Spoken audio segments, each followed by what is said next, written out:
पहली बार एफसीआई यानी food corporation of India की खाद्यान्न यानी कि फूड ग्रेन से भरी मालगाड़ी कश्मीर पहुंची और सालों पुराना सपना यहां पर साकार हुआ, जिसकी वजह से अब नेशनल हाईवे 44 पर दबाव कम हो जाएगा।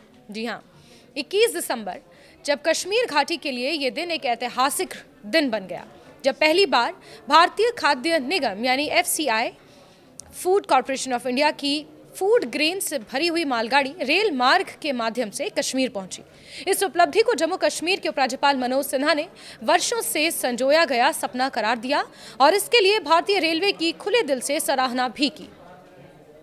उन्होंने कहा कि ये पहल न केवल कश्मीर को राष्ट्रीय माल भाड़ा रेल नेटवर्क से जोड़ती है, बल्कि राष्ट्रीय राजमार्ग 44 पर लंबे समय से बने दबाव को भी काफी हद तक कम करेगी। उपराज्यपाल कार्यालय लोक भवन द्वारा सोशल मीडिया प्लेटफॉर्म एक्स पर साझा किए गए संदेश में बताया गया कि ये अवसर बेहद स्मरणीय और इससे कश्मीर क्षेत्र की कनेक्टिविटी के एक नए युग की शुरुआत हुई है। उपराज्यपाल मनोज सिन्हा ने कहा कि कश्मीर को देश के बाकी हिस्सों से रेल माल भाड़ा नेटवर्क के जरिए जोड़ना लंबे समय से एक सपना था, जो अब साकार हुआ है। उन्होंने ये भी कहा कि इस उपलब्धि से लोगों को साल भर आवश्यक वस्तुओं की निर्बाध यानी कि बिना रोक टोक, बिना किसी उलझन के आपूर्ति हो सकेगी, चाहे मौसम की परिस्थितियां कैसी भी हों। अब तक कश्मीर घाटी में फूड ग्रेन्स और अन्य आवश्यक वस्तुओं की आपूर्ति मुख्य रूप से सड़क मार्ग, विशेषकर राष्ट्रीय राजमार्ग 44 के जरिए होती थी। बारिश, बर्फबारी, भूस्खलन और अन्य प्राकृतिक कारणों से ये राजमार्ग कई बार बंद भी हो जाता था, जिससे घाटी में खाद्यान्न की आपूर्ति बाधित होती थी और आम लोगों को भारी परेशानियों का सामना करना पड़ता था। रेल मार्ग से मालगाड़ियों के संचालन से इस समस्या का स्थायी समाधान निकलता नजर आ रहा है। उपराज्यपाल ने कहा कि इससे न केवल आम नागरिकों को लाभ होगा, बल्कि व्यापार, उद्योग और बुनियादी ढांचा परियोजनाओं को भी मजबूती मिलेगी। इस ऐतिहासिक उपलब्धि के लिए उपराज्यपाल ने प्रधानमंत्री नरेंद्र मोदी और रेल मंत्री अश्विनी वैष्णव का आभार व्यक्त किया। उन्होंने कहा कि केंद्र सरकार ने जम्मू कश्मीर की आर्थिक प्रगति को भारत की तेज विकास यात्रा का अहम हिस्सा बनाया है और ये कदम उसी सोच का परिणाम है। ये पहल दिखाती है कि कश्मीर को विकास की मुख्यधारा से जोड़ने के लिए सरकार किस तरह के ठोस और दूरदर्शी फैसले ले रही है। पंजाब के अजीतवाल रेलवे स्टेशन से रवाना हुई ये मालगाड़ी दक्षिण कश्मीर के अनंतनाग गुड्स टर्मिनल पहुंची। इसमें 21 वैगन्स के जरिए लगभग 1384 टन फूड ग्रेन लाया गया। ये पहली बार है जब इतनी बड़ी मात्रा में खाद्यान्न सीधे रेल मार्ग से कश्मीर घाटी तक पहुंचा। इसके साथ ही कश्मीर औपचारिक रूप से राष्ट्रीय माल भाड़ा रेल नेटवर्क से भी जुड़ गया है, जिससे रेल आधारित लॉजिस्टिक्स के क्षेत्र में एक बड़ी उपलब्धि मानी जा रही है। फूड कॉरपोरेशन ऑफ इंडिया के अधिकारियों ने इस घटना को एक ऐतिहासिक और निर्णायक कदम भी बताया। उनका कहना है कि केंद्र सरकार, भारतीय रेलवे और खाद्य मंत्रालय के समन्वित प्रयासों यानी कि उनके एक साथ किए गए प्रयासों से ये संभव हो पाया है। एक वरिष्ठ एफसीआई अधिकारी ने कहा कि कुछ ही घंटों में 1300 मीट्रिक टन से अधिक खाद्यान्न कश्मीर पहुंच जाना इस बात का प्रमाण है कि सरकार ने आपूर्ति व्यवस्था को मजबूत करने के लिए गंभीर प्रयास किए हैं।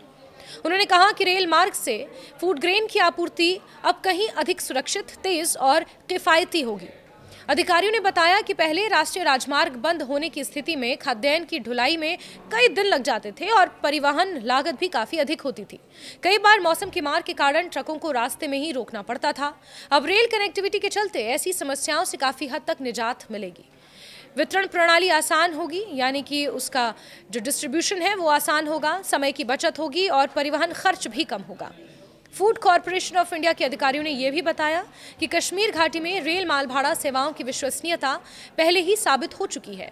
इससे पहले सीमेंट की कई खेपें रेल के जरिए घाटी तक सफलतापूर्वक पहुंचाई गई हैं।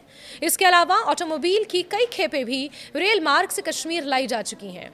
इन सफल प्रयोगों ने यह भरोसा पैदा किया है कि खाद्यान्न जैसी आवश्यक वस्तुओं की आपूर्ति भी रेल के जरिए प्रभावी ढंग से की जा सकती है। प्रशासन के अनुसार आने वाले दिनों में 42 और वैगन कश्मीर पहुंचने की संभावना है, जिनमें लगभग 2600 मीट्रिक टन फूड ग्रेन होगा। इससे घाटी की आपूर्ति श्रृंखला और अधिक मजबूत होगी और राशन वितरण यानी कि जो डिस्ट्रीब्यूशन प्रणाली है उससे नई मजबूती मिलेगी। इससे यह भी सुनिश्चित होगा कि किसी भी आपात स्थिति में घाटी में फूड ग्रेन की कमी ना हो, यानी खाने पीने के जो रॉ मटेरियल है उसकी कमी ना हो। इस पहल से स्थानीय अर्थव्यवस्था को भी बड़ा लाभ होगा। रेल मार्ग से सस्ती और तेज ढुलाई होने के कारण परिवहन दरों में भारी कमी आएगी। अधिकारियों का कहना है कि परिवहन लागत आधे से भी अधिक कम हो सकती है, जिसका सीधा फायदा उपभोक्ताओं तक पहुंचेगा। इससे स्थानीय बाजारों को मजबूती मिलेगी, व्यापार को बढ़ावा मिलेगा और किसानों को भी इससे लाभ होगा। इसके अलावा इस नई व्यवस्था से रोजगार के नए अवसर पैदा होने की संभावना है। अनंतनाग गुड्स टर्मिनल के सक्रिय होने से लोडिंग, अनलोडिंग, भंडारण और वितरण से जुड़े कई क्षेत्रों में रोजगार बढ़ेंगे। स्थानीय युवाओं के लिए ये एक नई उम्मीद के रूप में भी देखा जा रहा है। अनंतनाग गुड्स टर्मिनल के कमीशन होने से कश्मीर घाटी में आवश्यक वस्तुओं की आवाजाही के लिए नए रास्ते खुल चुके हैं। ये टर्मिनल न केवल खाद्यान्न बल्कि भविष्य में अन्य आवश्यक और औद्योगिक वस्तुओं के परिवहन में भी अहम भूमिका अदा करेगा।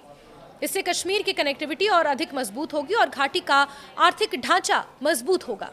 कुल मिलाकर फूड कॉर्पोरेशन ऑफ इंडिया की पहली फूड ग्रेन मालगाड़ी का कश्मीर पहुंचना केवल एक परिवहन उपलब्धि नहीं है, बल्कि ये कश्मीर के इकोनॉमिक, सोशल और वहां के बुनियादी ढांचे के विकास की दिशा में एक बड़ा कदम है। इससे खाद्य सुरक्षा यानी कि फूड सिक्योरिटी मजबूत होगी, आम लोगों को राहत मिलेगी, बाजार स्थिर होंगे और कश्मीर को देश की मुख्य धारा से और अधिक मजबूती से जोड़ने में मदद मिलेगी। ये पहल आने वाले समय में घाटी के विकास की कहानी में एक महत्वपूर्ण अध्याय के रूप में याद की जाएगी।